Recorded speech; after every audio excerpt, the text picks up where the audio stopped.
तो आज हमारा D33 लेक्चर 4 इंडियन पॉलिटी का। आज जो हमारा टॉपिक है वो है आपका प्रीएम्बल ऑफ इंडिया। ठीक है, हमने देखो प्रीएम्बल ऑफ इंडिया के जो बेसिक फैक्ट्स हैं वो हमने एनसीईआरटी लेवल पे भी कवर किए थे। एक बारी बस उन्हें ऊपर से ब्रश करेंगे और उसके बाद हम थोड़ी सी मेंस आंसर राइटिंग की तरफ मूव करेंगे। कुछ क्वेश्चन, 2 क्वेश्चन हम यहाँ पे आंसर करेंगे और बाकी कुछ टेस्ट सीरीज के अंदर भी आपके पूछेंगे जो आपका कितना दिन बाद है,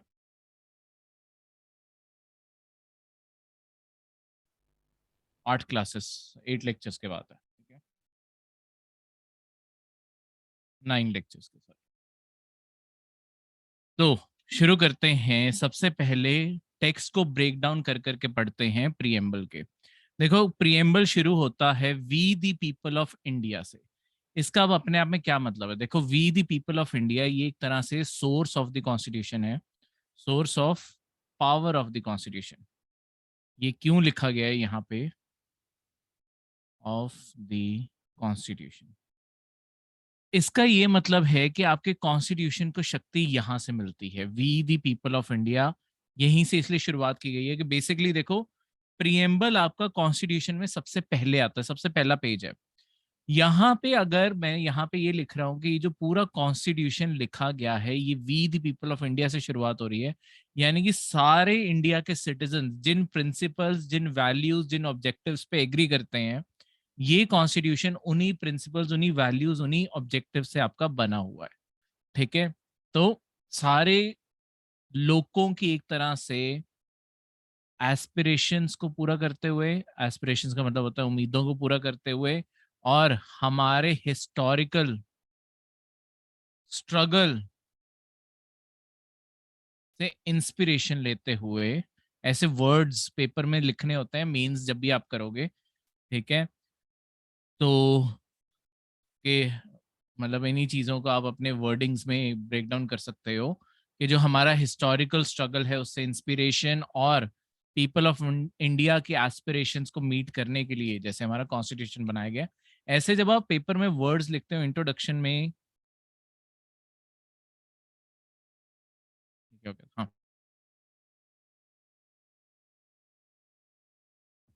हाँ, ऐसे अगर आप वर्ड्स लिखते हो इसलिए एक बेटर इंप्रेशन पड़ता है कि हाँ, सी ये वर्ड्स अपने आप में मुश्किल वर्ड्स नहीं है। इंस्पिरेशन, एस्पिरेशन, हिस्टोरिकल स्ट्रगल, ये पता सबको होता है। बस इनकी एक लॉजिकल ऑर्गेनाइजेशन के किस तरीके से इन्हें प्लेस करना है, और सेंटेंस को, छोटे सेंटेंस को अच्छे से, अगर वो सेंटेंस आपका मतलब समझा पा रहा है ना, उससे बेटर कोई सेंटेंस नहीं हो सकता। तो इस चीज के लिए ये आपकी इस तरीके के आप वर्ड्स यूज करना प्रेफर करो हमेशा। ठीक है, solemnly resolve to constitute India into a sovereign. सबसे पहला वर्ड है सॉवरेन। अब ये सॉवरेन वर्ड से क्या मतलब है? देखो, सॉवरेन का मतलब होता है अपने खुद के फैसले में, डिसीजन मेकिंग में इंडिपेंडेंट होना, डिसीजन मेकिंग में इंडिपेंडेंट होना। अब जो इंडिया है, इंडिया ने जब अपना कॉन्स्टिट्यूशन डिक्लेयर किया, देखो हमें, अब लेट्स सपोज कभी सॉवरेनिटी को वो करना हो तो ऑब्वियसली एक्सप्लेन करना हो तो डिसीजन मेकिंग में इंडिपेंडेंस होना चाहिए, कि यानी कि हमारे ऊपर किसी भी और एक्सटर्नल पावर का रूल नहीं चलता, हम अपने फैसले खुद ले सकते हैं। ये जो आपकी सॉवरेनिटी है, ये हमने सॉवरेनिटी, देखो यूके का एग्जांपल अगर मैं कंपेयर करके बताऊं, यूके में वहां की जो पार्लियामेंट है, उनकी पार्लियामेंट सॉवरेन है। उनकी पार्लियामेंट क्यों सॉवरेन है? क्योंकि उनका एक अनरिटन कॉन्स्टिट्यूशन है, वहां पे लिखा नहीं हुआ कॉन्स्टिट्यूशन। पर इंडिया और यूएसए जैसे जो देश हैं, हमने एक रिटन कॉन्स्टिट्यूशन लिखा है, तो हमारी जो सॉवरेनिटी है वो हमारी कॉन्स्टिट्यूशन के अंदर है। हमारी जो पार्लियामेंट है, इवन पार्लियामेंट भी, हमारी पार्लियामेंट सॉवरेन नहीं है। हमारी पार्लियामेंट भी सारे रूल्स रेगुलेशन से बाइंडेड है जो कॉन्स्टिट्यूशन के अंदर लिखे हुए हैं। तो यानी कि जो कॉन्स्टिट्यूशन कहेगा, पार्लियामेंट को उसी दायरे के अंदर अंदर काम करना होगा। ये सबको उसी दायरे के अंदर ही काम करना होगा, वो उस दायरे से बाहर नहीं काम कर सकते। ठीक है, यही इस सारी चीज का मतलब है। ठीक है, तो हमारी सॉवरेनिटी हमारे कॉन्स्टिट्यूशन में है। तो कॉन्स्टिट्यूशन को ये हमने ये भी पावर दी है कि वो हमारी सॉवरेनिटी भी हमारा कॉन्स्टिट्यूशन ही होल्ड करता है। नेक्स्ट है सोशलिस्ट वर्ड। देखो हमारे ओरिजिनल जो कॉन्स्टिट्यूशन मेकर्स थे उन्होंने अपने आप को किसी भी इकोनॉमिक फिलॉसफी या थ्योरी से नहीं जोड़ा, इसीलिए प्रिएम्बल के अंदर एक तो पहले ओरिजिनली सोशलिज्म वर्ड नहीं मेंशन था। दूसरी चीज हमारे, अगर मैं पूरे कॉन्स्टिट्यूशन की बात करूं, कॉन्स्टिट्यूशन के अंदर डेफिनेशन कहीं नहीं लिखी हुई कि सोशलिज्म का मतलब क्या होगा। डेफिनेशन कॉन्स्टिट्यूशन में कहीं नहीं लिखी हुई। जो आपका सोशलिज्म है, सोशलिज्म आपका 42nd, सोशलिस्ट जो वर्ड है ये 42nd constitutional amendment,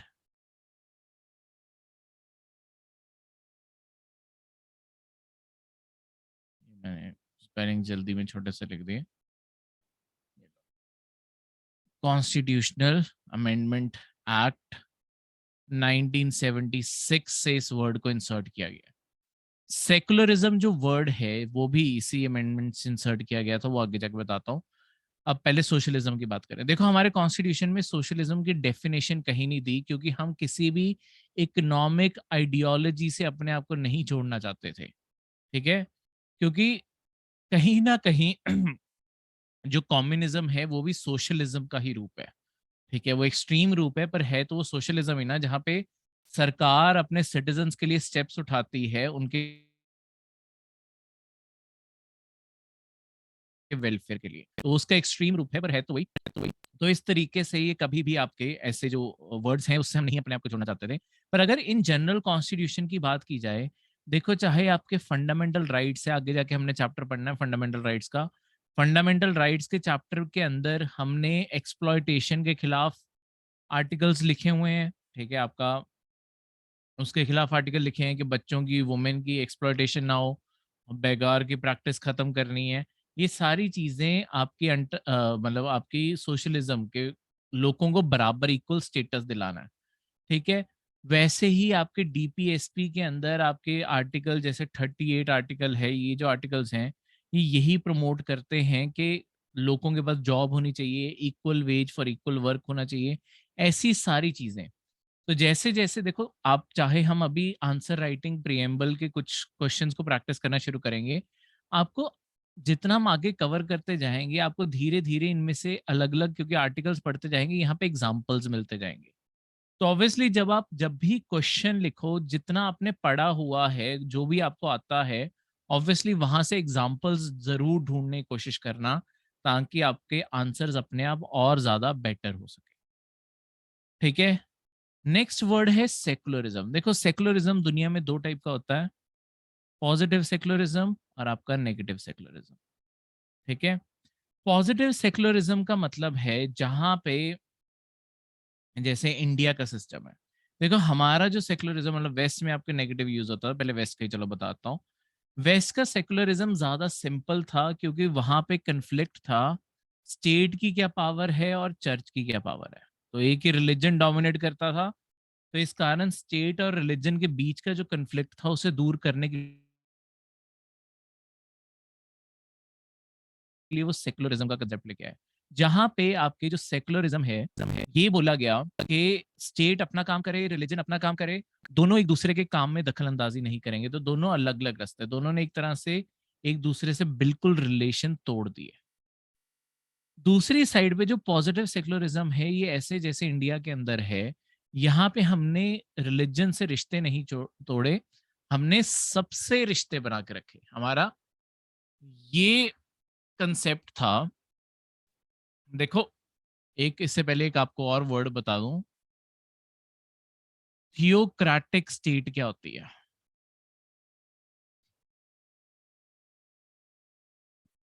theocratic state क्या होती है। अब थियोक्रेटिक स्टेट का मतलब होता है कोई ऐसी स्टेट या कोई ऐसा देश जिसका अपना कोई एक ऑफिशियल रिलीजन हो, जहां पे सरकार का अपना खुद का एक धर्म है। जैसे पाकिस्तान हो गया, Islamic Republic of Pakistan. Saudi Arabia, वो भी इस्लाम को अपना ऑफिशियल रिलीजन मानते हैं। ऐसी स्टेट्स को थियोक्रेटिक स्टेट्स बोलते हैं, जिनका अपना कोई एक ऑफिशियल रिलीजन होता है। ठीक है, तो ऐसे अगर टर्मिनोलॉजी इस पेपर में यूज करोगे, धीरे धीरे सीखते जाओ, तो अपने आप आपके ज़्यादा बेटर आंसर्स बनने लग जाएँगे, ठीक है? अब हमारा जो कांसेप्ट था, हम एक नॉन थियोक्रेटिक स्टेट है, ठीक है? बस टी लिख रहा हूँ मैं, थियोक्रेटिक ऑलरेडी ऊपर लिखा हुआ है। हम एक नॉन थियोक्रेटिक स्टेट हैं, इसका क्या मतलब है कि हमने कोई एक रिलिजन को अडॉप्ट नहीं किया, पर हमारा कांसेप्ट है कि हमने सारे रिलिजन्स को अडॉप्ट किया, ठीक है? हमारे स्टेट का कोई एक रिलिजन नहीं है, पर हमारे स्टेट ने सारे रिलिजन्स को अडॉप्ट किया हुआ है। इसका ये मतलब है कि स्टेट का एक रिलीजन ये है हमारे इंडिया में, हमारे स्टेट से भी अपनाएगी, ठीक है? बस बात ये है कि वो स्टेट के कामों में दखल नहीं दे सकते और स्टेट सिर्फ उनके मामलों में तब दखल देगा जब उनके रिलीजन में कुछ ना कुछ गलत हो रहा है। और ऑब्वियसली रिलीजन्स को चलाने के लिए हमेशा कानून बनाए जा सकते हैं। जैसे कि लेट्स वो मदरसास के लिए, मठ के लिए, किसी भी चीज़ के लिए कानून बनाए जा सकते हैं। और इवन सरकार आपके टेम्पल्स की, मॉस्क की, चर्च की या कोई भी आपका रिलीजियस इंस्टीट्यूशन है, उसकी जो टेक केयर है या उसकी जो पूरी मैनेजमेंट है वो अपने ऊपर ले सकती है, ठीक है? जैसे आपका जो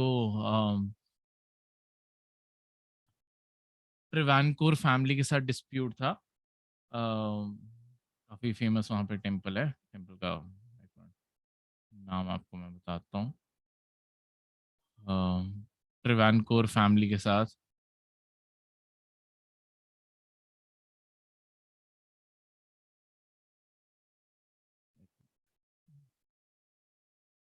हाँ, पद्मन स्वामी टेम्पल। पद्म स्वामी टेम्पल जो है बेसिकली उसकी ओरिजिनली टेक केयर जो है वो आपकी केरला की गवर्नमेंट करती थी, ठीक है? तो वहाँ के ओरिजिनली ये रॉयल परिवार ने ही बनाया था। रॉयल परिवार ने केस किया कि हम इसकी मैनेजमेंट को अभी भी देखना चाहते हैं क्योंकि ये हमारे परिवार के लिए हमेशा खास रहा है और इसकी मैनेजमेंट अभी भी हम ही देखना चाहते हैं। उन्होंने सुप्रीम कोर्ट में केस किया। सुप्रीम कोर्ट ने आपकी स्टेट से वो चीज़ छीन के वापस फैमिली को दे दी। तो ये सारी चीज़ें हो सकती हैं, मतलब ऐसे टेम्पल को, जैसे पहले ये एग्जांपल दिया है कि इस तरीके से पद्मनम स्वामी जो आपका टेम्पल है उसकी टेक केयर पहले आपका स्टेट ऑफ केरला ही कर रही थी, ठीक है? तो ये इसका एग्जांपल इस चीज पे। अब इससे अगला जो वर्ड है वो है democratic. Democratic government of the people, for the people, by the people. तो डेमोक्रेटिक कंसेप्ट, इंडिया एक डेमोक्रेसी है जहां पे लोगों को वन वोट, वन वैल्यू मिलती है, ठीक है? हमारे यहाँ पे रिप्रेजेंटेटिव डेमोक्रेसी का सिस्टम है, यानी कि इनडायरेक्ट डेमोक्रेसी। ये सब कुछ हमने एनसीईआरटी के टाइम पढ़ा था। अगर थोड़ा सा आपको याद रखने में प्रॉब्लम हो रही है, आप एनसीईआरटी के लेक्चर्स प्लीज दोबारा से देखिए, उससे आपको आइडिया लग जाएगा, ठीक है? इनडायरेक्ट रिप्रेजेंटेटिव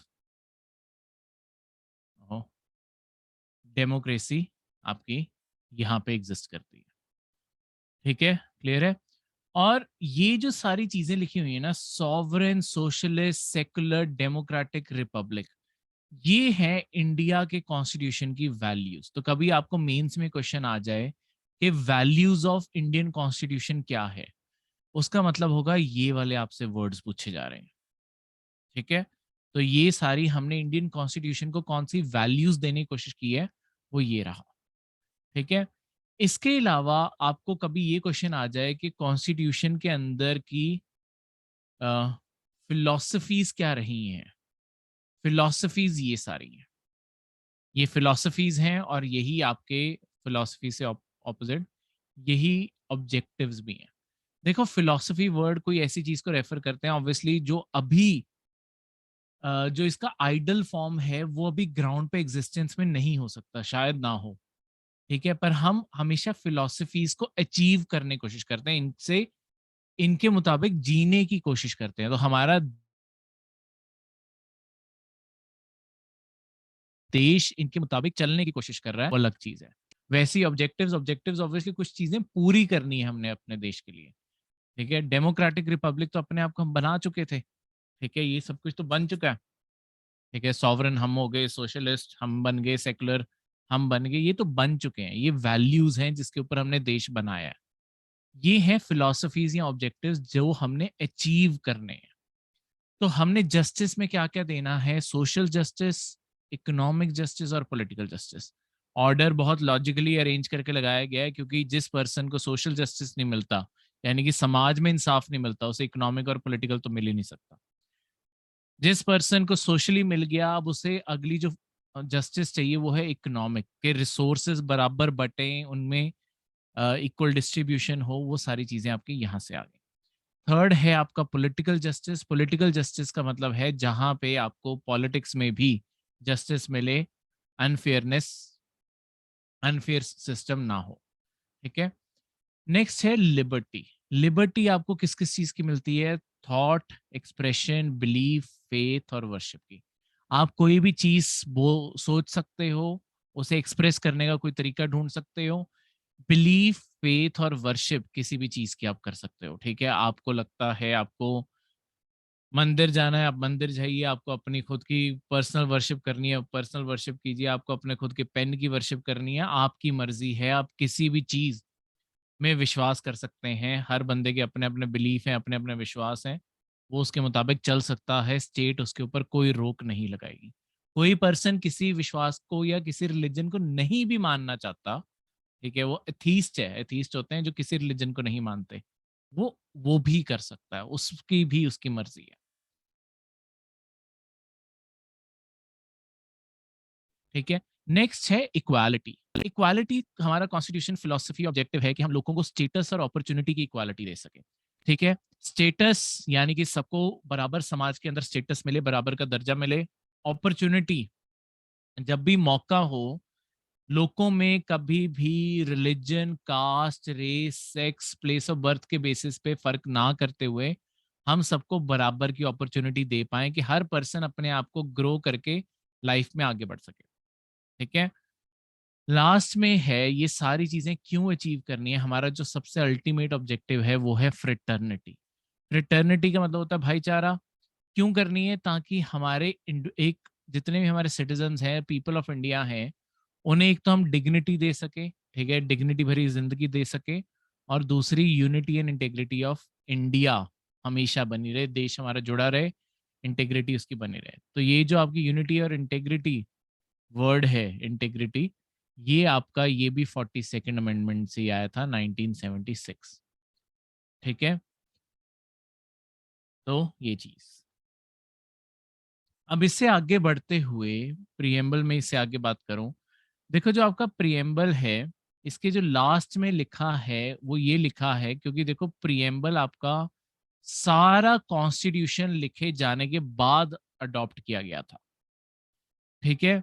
तो जब सारा कॉन्स्टिट्यूशन लिखा गया, फाइनल हो गया, हर चीज के ऊपर डिबेट हो चुकी थी, फाइनल डे आपका प्रिएम्बल अडॉप्ट किया गया।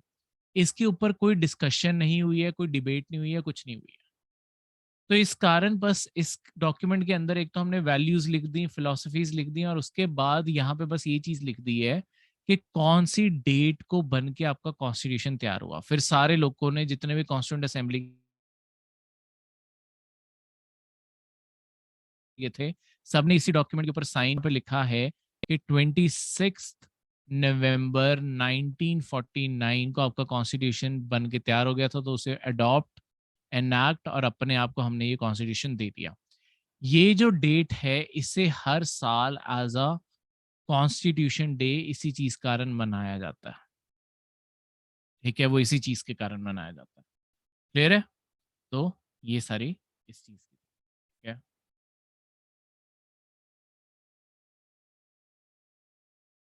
अब ये चीज का सवाल बार बार खड़ा हुआ कि अगर ये लास्ट में से, ये चीज का सवाल बार बार खड़ा हुआ कि देखो, क्योंकि इसके ऊपर ना कोई डिबेट हुई है, ना कोई डिस्कशन हुई है, ना इसके कोई मल्टीपल ड्राफ्ट आए, सीधा बस लास्ट डे इंट्रोड्यूस किया, पास कर दिया। ये चीज अपने आप में क्या कॉन्स्टिट्यूशन का हिस्सा है भी या नहीं? इसमें दो केस आपके खासकर सिग्निफिकेंट है। एक है बीरूबारी केस, और दूसरा है आपका केशव नंदा केस। देखो सबसे पहले बीरूबारी में ये बात हुई। बीरूबारी आपके पाकिस्तान के साथ एक केस था जिसके अंदर टेरिटरीज एक्सचेंज होनी थी बेसिकली पाकिस्तान के साथ। तो बहुत सारी चीजें इसके अंदर, जैसे आपकी यूनियन एंड इट्स टेरिटरी का भी डिस्कशन हुई है।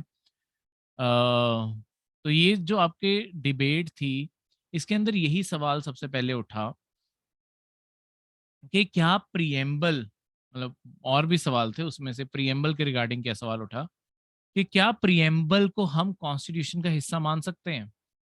क्योंकि अगर आप इसे कॉन्स्टिट्यूशन का हिस्सा मानोगे, कॉन्स्टिट्यूशन का हिस्सा मानने का मतलब है कि इसके ऊपर आर्टिकल 368 भी लग सकता है। आर्टिकल 368 का अपने आप में क्या मतलब है? आर्टिकल 368 का अपने आप में मतलब बनता है कि कॉन्स्टिट्यूशन को अमेंड करने की पावर आ जाती है।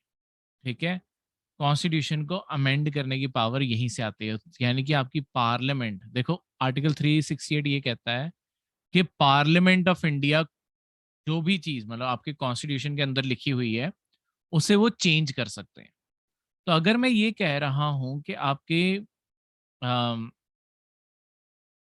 कहते हैं इसे, हाँ, आपके कॉन्स्टिट्यूशन का पार्ट है प्रिएम्बल, यानी कि पार्लियामेंट के पास ये भी पावर है कि वो कभी भी प्रिएम्बल के अंदर की कोई भी वर्डिंग चेंज करना चाहें तो वो कर सकते हैं। ठीक है, उनके ऊपर कोई भी मनाही नहीं है, कोई भी रोक नहीं है। ठीक है, तो ये पावर भी उन्हें अपने आप ही मिल जाती है। तो अब इस चीज के ऊपर डिसाइड करना था। तो आपके यहाँ पे बीरूबारी केस में अभी आपके सुप्रीम कोर्ट ने यहाँ पे क्या बोला कि देखो, जो आपका प्रिएम्बल है, प्रिएम्बल मोर देन वर्डिंग, ये सिर्फ एक इंस्पिरेशन की चीज है। ठीक है, तो आप इसे एज अ, बाकी कॉन्स्टिट्यूशन को अगर आप देखोगे, देखो बाकी सारा कॉन्स्टिट्यूशन आपका डिटेल्ड है, हर चीज समझाई हुई है, हर चीज के साथ इफ एंड बट लगाया। मतलब प्रॉब्लम कहाँ आती है, इसे अमेंड करने या इसे कोर्ट में चैलेंज करने क्यों नहीं दे सकते थे? तो प्रॉब्लम ये आती है कि देखो प्रिएम्बल में ना डायरेक्ट सिंपल से वर्ड्स लिखे हुए हैं, जस्टिस, लिबर्टी, इक्वालिटी। अगर मैं इसे कॉन्स्टिट्यूशन का हिस्सा मानता हूँ, कॉन्स्टिट्यूशन का हिस्से मानने से प्रॉब्लम क्या होती है, कल कोई इसे कोर्ट में भी तो जाके लेके जा सकता है कि मुझे जस्टिस दिलाओ। अब यहाँ तो इफ और बट डिफाइन ही किया हुआ, ये तो अपने आप में कोई भी पर्सन ये मान के चलेगा कि यहाँ पे तो मुझे एब्सोल्यूट चीज मिल रही है। देखो अब एक चीज मानो, कानून ज्यादातर, ज्यादातर, सारे नहीं, वर्ड याद रखना, ज्यादातर कानून आपके एब्सोल्यूट नहीं होते। ठीक है, एब्सोल्यूट का मतलब है कि बस जो वर्ड है उसका सारा का सारा कुछ, इक्वालिटी, सारी इक्वालिटी। अगर मैं सबको बिल्कुल इक्वालिटी बराबर दे दूंगा तो हमारे जैसे यहाँ पे अब वुमेन के हम इश्यूज पढ़ रहे हैं इंडियन सोसाइटी के अंदर, वहां पे हमने उन इश्यूज के अंदर जो देखा कि वुमेन कितनी वर्कफोर्स में पीछे हैं, पॉलिटिक्स में पीछे हैं, उनकी रिप्रेजेंटेशन ही ना दो, कि जीतती हैं तो जीतने दो। पर ये एक बहुत हार्श फैक्ट है कि जब भी मेल और फीमेल एक सिंगल रेस में खड़े होते हैं पॉलिटिक्स में, मैक्सिमम चांसेस होते हैं कि मेल कैंडिडेट जीतेगा। इसका मेन कारण यहाँ से आता है कि कहीं ना कहीं पेट्रियार्की की सोच डोमिनेट कर जाती है और मेल्स को ज्यादा वोटें पड़ती हैं। ठीक है, चाहे फीमेल ज्यादा बेटर कैंडिडेट हो। तो ऑब्वियसली इक्वालिटी एब्सोल्यूट नहीं मैं दे सकता, तो हर चीज के साथ इफ या बट होने जरूरी है। ठीक है, उस चीज के लिए मुझे इसके साथ इफ और बट अगर मैं इसके साथ जोड़ता हूँ इक्वालिटी के साथ, वो चीजें भी यहाँ पे लिखी होनी चाहिए। तो क्योंकि प्रिएम्बल के अंदर लिखी नहीं हुई, यही चीजों के कारण प्रिएम्बल चैलेंज हुआ कि यहाँ पे तो देखो डायरेक्ट वर्ड लिखे हैं, तो क्या इसे हम कॉन्स्टिट्यूशन का हिस्सा भी मानेंगे? ये 1960 में हुआ था। ठीक है, तो क्या हम इसे कॉन्स्टिट्यूशन का हिस्सा भी मानेंगे? यहाँ पे आपके सुप्रीम कोर्ट ने ही बोला कि नहीं, preamble not part of the constitution है। कि इसीलिए चैलेंज भी नहीं हो सकता, कुछ नहीं हो सकता, ये पार्ट ही नहीं है कॉन्स्टिट्यूशन का। ये सिर्फ हमें इंस्पायर करने के लिए है, इसे सिर्फ एज अ गाइडेंस मानो, कॉन्स्टिट्यूशन की बेसिक फिलोसफीज बताने के लिए है, और कुछ नहीं।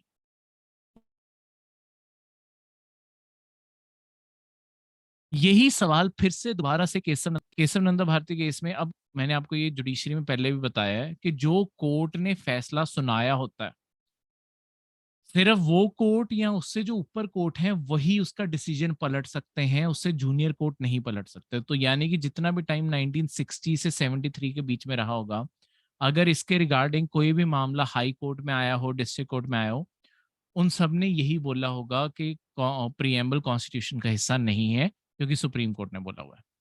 यहाँ पे इसी कारण सुप्रीम कोर्ट के आगे फिर से ये मुद्दा आया कि प्रीएम्बल क्या कॉन्स्टिट्यूशन का हिस्सा है? अगर हिस्सा है तो आर्टिकल 368 भी लगना चाहिए। केशव नंदा भारती केस में फाइनली आपके सुप्रीम कोर्ट ने बोला कि देखो प्रीएम्बल कॉन्स्टिट्यूशन का हिस्सा ही मानेंगे, ठीक है, इस पार्ट ऑफ द कॉन्स्टिट्यूशन, ठीक है, ये सारा लिख लेना। तो केशव नंदा भारती केस में फाइनली आपके सुप्रीम कोर्ट ने बोला कि हाँ ये पार्ट ऑफ द कॉन्स्टिट्यूशन है, पर एक कंडीशन है।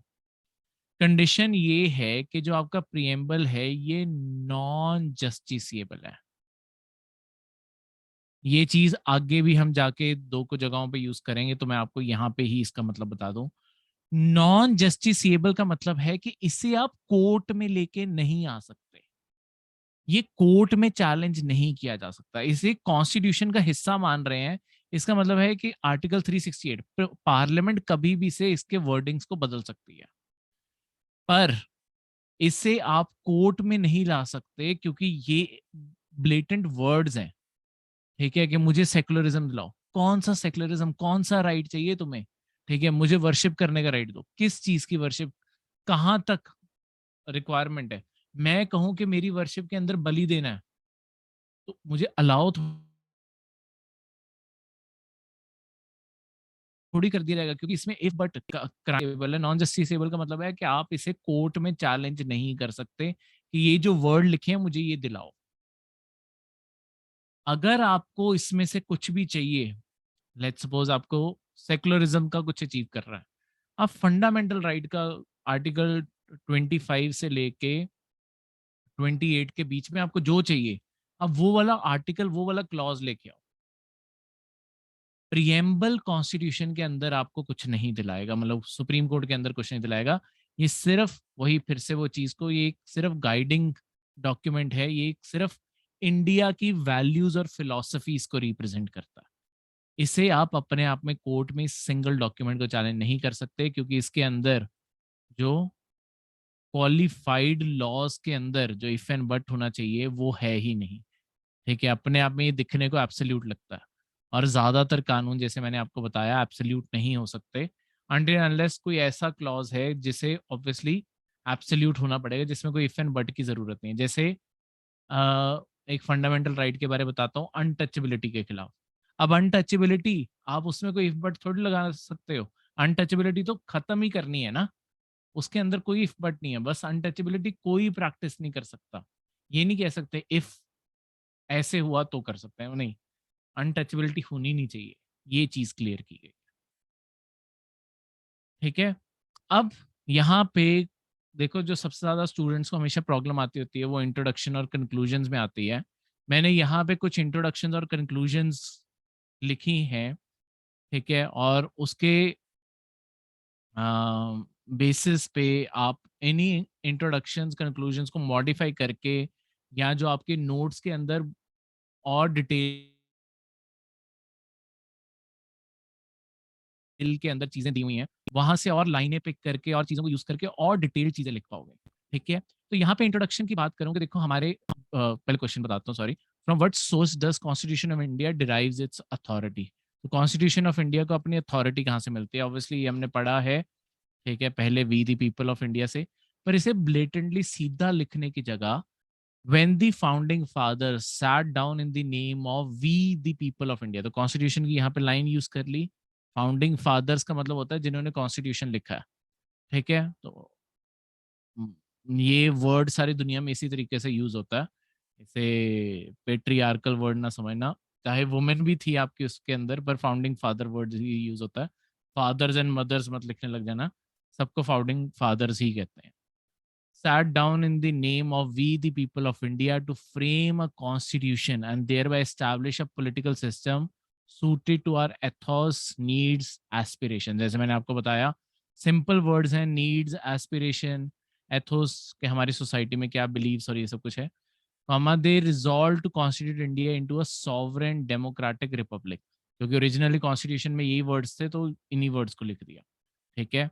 और ऑब्वियसली वर्ड लिमिट बचानी थी तो भी ये लिखना जरूरी था, ठीक है, कि लिमिटेड सेंस में, कॉमा। अब यहाँ पे ये आंसर आ गया। पहले एक फर्स्ट लाइन में देखो, अगर कभी भी एग्जामिनर पढ़ेगा, एग्जामिनर को ये भी दिख जाएगा कि हाँ, मैंने वो लाइन जिसके अंदर से आंसर आना था वो मैंने पहली ही लाइन के अंदर पिक कर ली है, we the people of India. तो उसे दिख जाएगा कि हाँ, चाहे वो सारी इंट्रोडक्शन ना भी पढ़े, पर उसे दिख जाएगा कि मैंने स्टार्टिंग फैंसी की है और आपकी वो लाइन जो मेन लाइन पिक करनी थी वो यहाँ पे भी कर ली। पर इसका जो मैंने आंसर लिखा है वो यहाँ जाके लिखा है कि ये सारी चीजें on behalf of all the people of India by placing people of India as source of the constitution of India।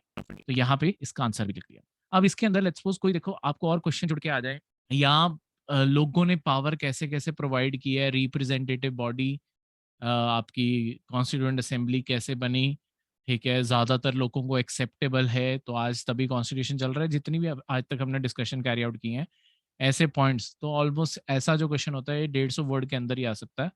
तो इस तरीके से आप इंट्रोडक्शन 3 से 4 पॉइंट आपके बन जाएंगे। पॉइंट्स को कभी भी नंबर नहीं देना, हमेशा सिंबल देना, ठीक है।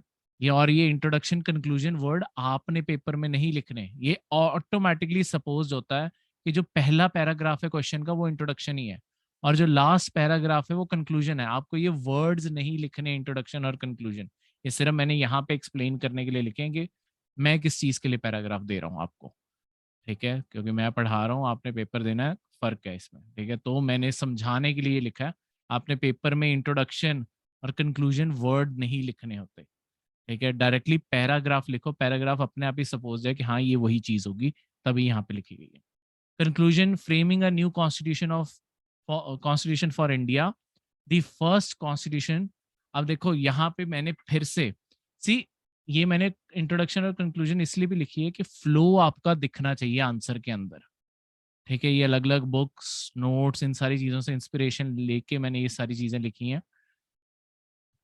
तो इस तरीके से आपके नोट्स के अंदर भी है ये सारी चीजें, ठीक है, और भी लाइनें और भी वर्ड्स और भी पॉइंट सब कुछ है। तो यहाँ पे ये जो इंट्रोडक्शन और कंक्लूजन है, देखो आंसर जब भी आपने लिखना है ना, आंसर के अंदर हमेशा एक फ्लो होना चाहिए, शुरू से लेके एंड वाला पैराग्राफ हमेशा कनेक्ट होना चाहिए। ऑब्जर्व करना कि इंट्रोडक्शन और कंक्लूजन एक दूसरे से कनेक्ट करती है, ये सबसे बेस्ट आंसर्स बनाती हैं। अगर, क्योंकि इसमें नेचुरली फ्लो दिखता है, पर वो डायरेक्टली वही वर्ड्स नहीं लिखने, यहाँ पे फिर से वी दी पीपल उठा के नहीं लिखने लग जाऊंगा।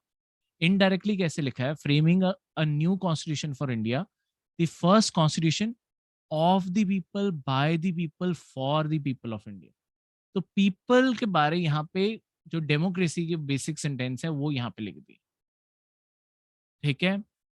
अब बस बाकी तो वही कि हमने आपकी रिलीजियस, रेस, लैंग्वेज, हर चीज़ को एड्रेस किया है, हमारी political diversity, social economic diversity, उन चीज़ों के बारे में लिख दिया कि हमारा कॉन्स्टिट्यूशन सबको मंजूर है एक तरह से, ठीक है।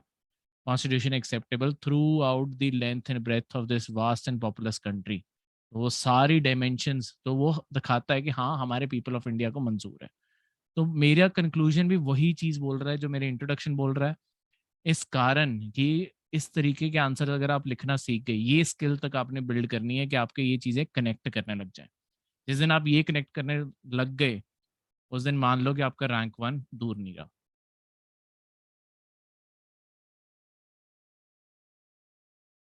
ठीक है। Next question, what are the objectives of the constitution. Constitution के ऑब्जेक्टिव्स क्या हैं, या जैसे मैंने आपको बताया था, फिलोसफीज ऑफ द कॉन्स्टिट्यूशन, जैसे भी आ जाए। तो इसकी भी मैंने एक इंट्रोडक्शन कंक्लूजन बनाई है, the founding fathers of the Indian constitution, ठीक है। जरूरी नहीं है कि आपको आंसर्स में ये फाउंडिंग फादर्स लिखना है, ये सब कुछ लिखना है, ये मुझे सूटेबल लग रहा था तो मैंने लिखा है, ठीक है। आप मतलब मेरे दोनों में, क्योंकि फाउंडिंग फादर से शुरुआत है, अगर मुझे पेपर में ये दोनों क्वेश्चन आ जाते, लेट्स सपोज मुझे पेपर में ही ये दोनों क्वेश्चन आ गए हैं, तब मैं दोनों जगह फाउंडिंग फादर ना लिखता, तब इंट्रोडक्शन में अलग सेंस में बनाता। ठीक है, थोड़ा बहुत ही चेंज करना होता है, फाउंडिंग फादर की जगह मैं directly the constitution of India से शुरू कर लेता, ये लिखता ही ना। ठीक है, the founding fathers of the constitution wanted to secure to all its citizen. देखो सारे, ये कॉपी मत मार लेना, मतलब ऑब्वियसली इससे इंस्पिरेशन लेने के लिए इसे लिख सकते हो, पर एज इट इज ये नहीं कि रट्टा मार लेते हैं, ऐसा क्वेश्चन पेपर में आ गया यही लिखाएंगे। प्लीज अपनी वर्डिंग में लिखना, पता चले जितने भी लोग ये देख रहे हैं सारे के सारे सेम ही चीज लिखी जा रहे हैं, तो आंसर में कोई वैरायटी नहीं रहेगी। ठीक है, तो इस कारण ये वैरायटी के लिए आप इन सारी चीजों को अपनी वर्डिंग्स में उतारने की प्रैक्टिस करना। क्वेश्चंस यहाँ पे लिखे हुए हैं, ये दोनों क्वेश्चंस को प्रैक्टिस करना। ठीक है, और अपनी वर्डिंग से कनेक्ट करने की कोशिश करना। इसमें आप जो बुक पढ़ रहे हो, नोट्स हैं, हर चीज से सोर्सेस लो पहले तो। ठीक है, पहले पढ़ो, फिर इससे सोर्स लिखने की कोशिश करो। The founding fathers of the Indian Constitution wanted to secure all its citizens justice, liberty, equality। ठीक है, ये आपके 3 ऑब्जेक्टिव्स मैंने यहाँ पे लिख दिए बिल्कुल स्टार्टिंग में, तो वो ये पहली लाइन में दिख जाना चाहिए कि आप जो एग्जामिनर पूछ रहा है मैं वो लिख रहा हूँ। ठीक है, एक आपका फ्रेटर्निटी रह गया, उसका एक खास रीजन है क्यों मैंने यहाँ पे फ्रेटर्निटी नहीं लिखा, वो भी अभी आपको दिख जाएगा। फिर मैंने इन तीनों को यहाँ पे एक सिंगल सिंगल लाइन में एक्सप्लेन कर दिया। जस्टिस और defined as simple, social, economic and political. Liberty included liberty of thought, expression, belief, faith. Equality, status, opportunity. उसके बाद इन्हीं चीजों को मैं डिफाइन, अगर ये आपका लंबा क्वेश्चन आता है इन सारी चीजों को डिटेल में लिखो। जैसे जस्टिस की हेडिंग आ गई, ठीक है, ऐसे कॉन्स्टिट्यूशन के अंदर, प्रियम्बल के अंदर जो सीक्वेंस दिया है ना, वही सीक्वेंस देने की हमेशा कोशिश करो। ठीक है, तो पहले तो ये जस्टिस, लिबर्टी, इक्वालिटी, ये सीक्वेंस दिया है, उसके अंदर ये सीक्वेंस है। सोशल जस्टिस के ऊपर एक लाइन लिख दो, इकोनॉमिक जस्टिस के ऊपर पॉलिटिकल, फिर यहाँ पे एक एक लाइन सबके आगे, मतलब ये पॉइंट है, ये मैंने पॉइंट नहीं लिखे इसके आगे। ठीक है, मैंने सिर्फ हेडिंग्स बना दी हैं हर पॉइंट की, तो यहाँ पे आगे एक्सप्लेन करते हुए एक या दो लाइनें के अंदर ये पूरी चीज को एक्सप्लेन करो। सोशल जस्टिस से क्या मतलब है, इकोनॉमिक जस्टिस में क्या देना चाहते हैं या क्या मतलब है, ऐसी सारी चीजें एक या दो लाइनों में यहाँ एक्सप्लेन करो। अब जो मैंने आपको कहा था, मैंने यहाँ पे फ्रेटर्निटी वर्ड नहीं लिखा क्योंकि मेरे कंक्लूजन की बिगिनिंग इससे है। The ultimate objective of the constitution is to ensure fraternity among the people of India for assuring the dignity of the individual and unity of the nation. एक तो देखो मैंने यहाँ पे वर्ड्स अगर ज्यादा यूज भी कर लिए तो मेरा लास्ट वाला यहाँ पे आ गया, but fraternity cannot be achieved, और मैंने ये भी जस्टिफाई कर दिया कि मैंने फ्रेटर्निटी अलग से क्यों नहीं समझाया, cannot be achieved without providing other objectives लिखना था, सॉरी मैंने objectives first. Hence constitution of India was designed to provide practicality of all the objectives via fundamental, बाकी चैप्टर्स बारे में लिख दिया, फंडामेंटल राइट्स, डीपीएसपी, फंडामेंटल। तो इस तरीके से आपने सारे के सारे क्वेश्चंस को आंसर करना है पेपर में। ठीक है, तो ये था आपका ये वाला क्वेश्चन और ये वाला लेक्चर। कोई भी डाउट हो तो आप पूछ सकते हैं, ये था ये वाला